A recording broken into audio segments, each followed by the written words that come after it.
Hello दोस्तों, PS class में आपका स्वागत है। आज अपन राजस्थान जीके के टॉप 10 क्वेश्चन के फिर से हाजिर हो गए हैं। और ये सारे के सारे क्वेश्चन परीक्षा की दृष्टि से बीएसटीसी हो या राजस्थान की कोई भी परीक्षा बहुत इंपॉर्टेंट है।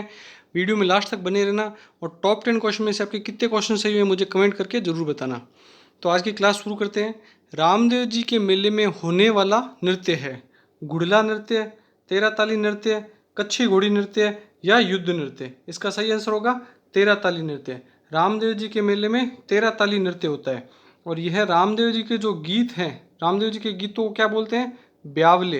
रामदेव जी के गीत होते हैं ब्यावले, उन पे किया जाने वाला नृत्य है तेरा ताली नृत्य। इसमें 13 तो होते हैं मंजीरे, इसमें 13 होते हैं मंजीरे और एक होता है इसमें तंबूरा, एक होता है इसमें तंबूरा। यह नृत्य 13 मंजीरे और एक तंबूरे के साथ में किया जाता है। नेक्स्ट क्वेश्चन अपन देखते हैं। बाबू जी की पत्नी का नाम है, बहुत ज़्यादा इंपॉर्टेंट क्वेश्चन है, इसे आप अच्छे से याद कीजिएगा क्योंकि एग्जाम्स में कई बार पूछा गया है। केलम दे, सुप्यार दे, पेम्मल या भूरी देवी। इसका सही आंसर होगा सुप्यार दे। इसका इनका दूसरा नाम क्या था? फुल्लम देवी था। अगर सुप्यार दे नाम ना आवे तो आप ऑप्शन में तो फुल्लम दे इसका आंसर लगा सकते हैं आप। बाबूजी से संबंधित एक्स्ट्रा फैक्ट अपन आगे के क्वेश्चन में देखते हैं। नेक्स्ट क्वेश्चन देखते हैं अपन। रामदेव जी के गुरु का नाम क्या था? ये सारे क्वेश्चन रिपीटेड क्वेश्चन और बार बार एग्जाम्स में पूछे गए, तो आप इसको अच्छे से याद कर लीजिएगा। इसका आंसर क्या होगा? गोरखनाथ जी, बालीनाथ जी, सोमनाथ जी या मच्छिंद्रनाथ जी। इसका सही आंसर होगा बालीनाथ जी। बालीनाथ जी रामदेव जी के गुरु थे। और रामदेव जी के भाई हड़बू जी, रामदेव जी के भाई कौन थे? मौसेरे भाई थे हड़बू जी। उनके गुरु का नाम भी क्या था? बालीनाथ जी थे। नेक्स्ट क्वेश्चन अपन देखते हैं।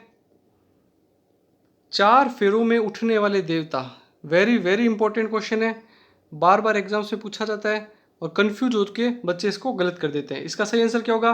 रामदेव जी, हड़बू जी, पाबू जी या देवनारायण जी। इसका सही आंसर होगा पाबू जी। अब इसकी पीछे की जो स्टोरी है उसको आप सुनने के बाद में इस क्वेश्चन को आप कभी गलत नहीं करेंगे। तो पाबू जी है, उनकी शादी हो रही होती है तो वो केसर कालमी, पाबू जी की घोड़ी का नाम पूछा जाता है कई बार, तो केसर कालमी घोड़ी लेकर के शादी में जाते हैं अपनी। जब वो इस केसर काल में घोड़ी को लेके जाते हैं तो ये केसर काल में घोड़ी देवल चारणी नामक महिला की होती है। यह घोड़ी किसकी होती है? देवल चारणी नामक महिला की एक घोड़ी होती है ये केसर काल में, और बहुत दिखने में अच्छी होती है घोड़ी। इसी वजह से बाबू जी देवल चारणी से मांग करके ये घोड़ी लेकर के अपने शादी में जाते हैं केसर कालमी को लेकर, और वचन देते हैं देवल चारणी को कि अगर कोई भी जरूरत पड़ेगी या फिर कोई भी आपके काम पड़ेगा तो मैं आपके बुलाते ही आ जाऊंगा। जैसे ही अपनी शादी में जाते हैं तब पाबू जी का बहनोई, पाबू जी का बहनोई का नाम है जिंदराव खिंची। जिंदराव जिंदराव खिंची जिंदराव खिंची आ जाता है और देवल चारणी की गायों को उठा करके ले जाता है। देवल चारणी की गायों को चुरा करके ले जाता है और जैसे ही लेके जाता है तो देवल चारणी इनके पास आती है। और इन जब ये शादी के अंदर बैठे होते हैं और फेरे चल रहे होते हैं उस समय आकर के देवल चारणी इनको कहती है कि आपका बहनोई जिंदराव खिंची मेरी गायों को चुरा करके ले गए। तो पाबू जी उसी समय 4 फेरों में उठ जाते हैं, इसीलिए इनको 4 फेरों में उठने वाले देवता के रूप में जाना जाता है। 4 फेरों में उठ के देवल चारणी से जिंदराव खिंची से युद्ध करने जाते हैं और लड़ते लड़ते वीर गति को प्राप्त हो जाते हैं। और इस प्रकार इनको 4 फेरों में उठने वाले देवता के रूप में जाना जाता है। किसे जाना जाता है? पाबू जी को। आई होप आपको सारी की सारी कहानी समझ आ गई होगी और आपको क्वेश्चन अच्छे से याद हो जाएगा। नेक्स्ट क्वेश्चन अपन देखते हैं। गजनबी ने किस लोक देवता को जाहर पीर कहा है?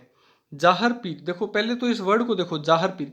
पहले उसको जिंदा पीर बोला जाता था, इसको जिंदा पीर बोलते बोलते बाद में इसको जाहर पीर बोलने लगे। जिंदा पीर या फिर जाहर पीर, नाम एक ही है, एक कंफ्यूज मत हो जाना आप। तो जिंदा पीर आए या फिर जाहर पीर आए, बात एक ही है। तो इसका सही आंसर क्या होगा? मामादेव, तल्लीनाथ जी, डूंगर जी या गोगा जी। इसका सही आंसर देखो गजनबी है, गै से गजनबी, गै से गोगा जी।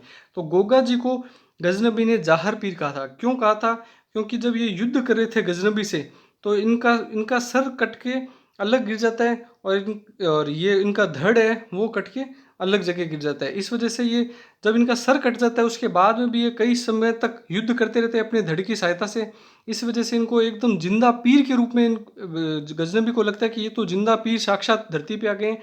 इस वजह से गोगा जी को इन्होंने जिंदा पीर के रूप में कहा गया है। और इनका जो धड़ है वो कहाँ गिरता है, इस वजह से जहाँ पे ददरेवा चूरू में इनका धड़ गिरता है, जिसे शीर्ष मेढ़ी कहा जाता है। सिर गिरा है इस वजह से इसको शीर्ष मेढ़ी कहा जाता है। और इनका जो धड़ है, इनका धड़ कहाँ पे गिरता है, गोगा मेढ़ी हनुमानगढ़ में। इनका धड़ कहाँ गिरता है, गोगा मेढ़ी हनुमानगढ़ में इनका धड़ पड़ता है। तो इससे उस जगह को बोलते हैं धूड़ मेढ़ी, उस जगह को बोलते हैं धूड़ मेढ़ी। उसको जहाँ पे सिर गिरता है उसको तो बोलते हैं शीर्ष मेढ़ी, वो ददरेवा चूरू वाली जगह होगी। और जहाँ पे इनका धड़ गिरता है गोगा मेढ़ी हनुमानगढ़ में, उस जगह को बोलते हैं धूड़ मेढ़ी। तो जिन गोगा गजनबी को गजनबी ने किस लोक देवता को जार पीर कहा है, इसका सही आंसर होगा गोगा जी। नेक्स्ट क्वेश्चन अपन देखते हैं, कौन से लोक देवता शकुन शास्त्र के ज्ञाता हैं। बहुत ज़्यादा इंपॉर्टेंट क्वेश्चन है। रामदेव जी, मेहा जी, हड़बू जी या ओम बना। इसका सही आंसर है हड़बू जी। अब ये ऊपर वाले क्वेश्चन में अपन डिस्कस कर चुके हैं कि रामदेव जी के मौसेरे भाई, रामदेव जी के मौसेरे भाई कौन थे, हड़बू जी। रामदेव जी के मौसेरे भाई कौन थे, हड़बू जी। और यही शकुन शास्त्र के ज्ञाता भी हैं। नेक्स्ट क्वेश्चन अपन देखते हैं, मीणाओं के इष्ट देवता कौन हैं। मीणा जाति है जो कि सबसे बड़ी जनजाति के रूप में राजस्थान में पाई जाती है। इनके इष्ट देवता के रूप में किन्हें जाना जाता है, देवनारायण जी, मल्लीनाथ जी, भूमिया जी या भूरिया जी। इसका सही आंसर होगा भूरिया बाबा। इसका सही आंसर क्या होगा, भूरिया बाबा। भूरिया जी नहीं है इसका, भूरिया बाबा इसका सही आंसर होगा। तो भूरिया बाबा मीणाओं के इष्ट देवता के रूप में जाना जाता है। और भूरिया बाबा का मंदिर प्रतापगढ़ और सिरोही में पड़ता है।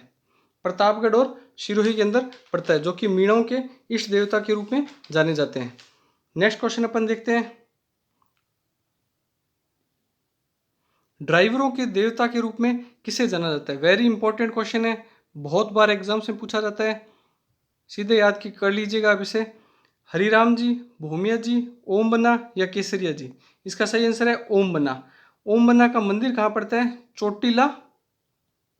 चोटीला जगह है। कहाँ पे है, कौन से जिले में, पाली जिले में। तो चोटीला पाली में ओम बना जी का मंदिर है, जिन्हें ड्राइवरों के रक्षक देवता के रूप में जाना जाता है।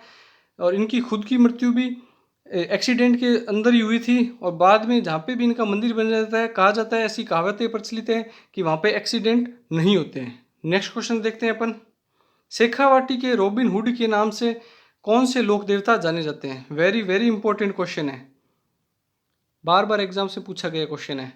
बिग्गा जी, देवनारायण जी, डूंगर जी जवाहर जी या हड़बू जी। इसका सही आंसर है डूंगर जी और जवाहर जी। शेखावाटी क्षेत्र कौन सा होता है, पहले ये देख लेते हैं। सिक्कर, चूरू, झुंझुनू। सिक्कर, चूरू और झुंझुनू। झुंझुनू का जो इलाका है वो क्या कहलाता है, शेखावाटी क्षेत्र कहलाता है। और डूंगर जी जवाहर जी शेखावाटी के रॉबिन हुड कहलाते हैं, क्योंकि ये अमीरों का धन लूटकर गरीबों में बांट दिया करते थे। और मूल रूप से ये सिक्कर से बिलोंग करते हैं। और डूंगर जी जवाहर जी इसका सही आंसर होगा। नेक्स्ट क्वेश्चन अपन देखते हैं, देवनारायण जी का मंदिर कहाँ स्थित है। ये भी बहुत इंपॉर्टेंट क्वेश्चन है।